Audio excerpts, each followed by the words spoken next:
because and I know you're not a man of hyperbole.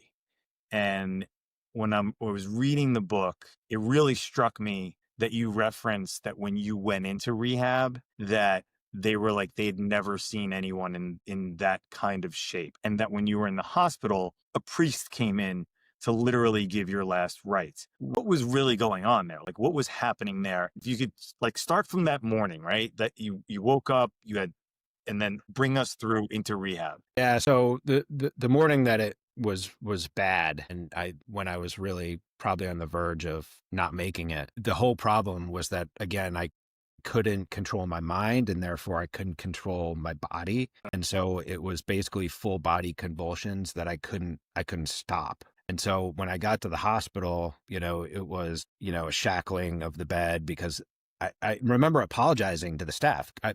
I'm not trying to be difficult, but like Right. I Just can't stop my arms from, doing that. And so they're like, okay, we'll shackle you. And so yeah. And so part of me throughout this too was also a little bit contemplative, because I'm like, I used to be an athlete, right. get it together, man. Like that was sort of a little bit in there.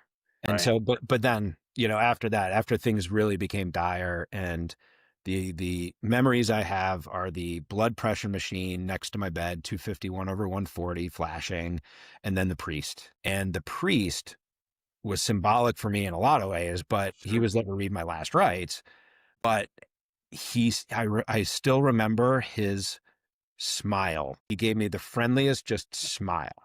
And I remember going, that is like the first time I can Yeah. remember, through all of my various relationships out there with family and beyond. This is the first time I remember somebody just like giving me a smile. And I remember smiling back at him as I'm like Wow. supposedly gonna die, right? But and so anyway, I got through that.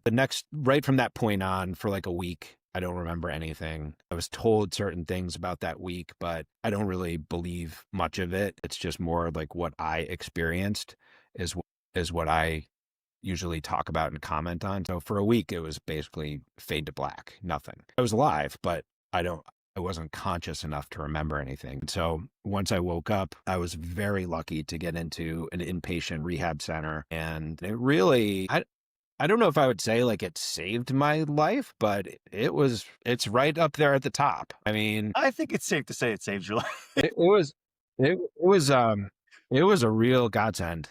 Yeah. And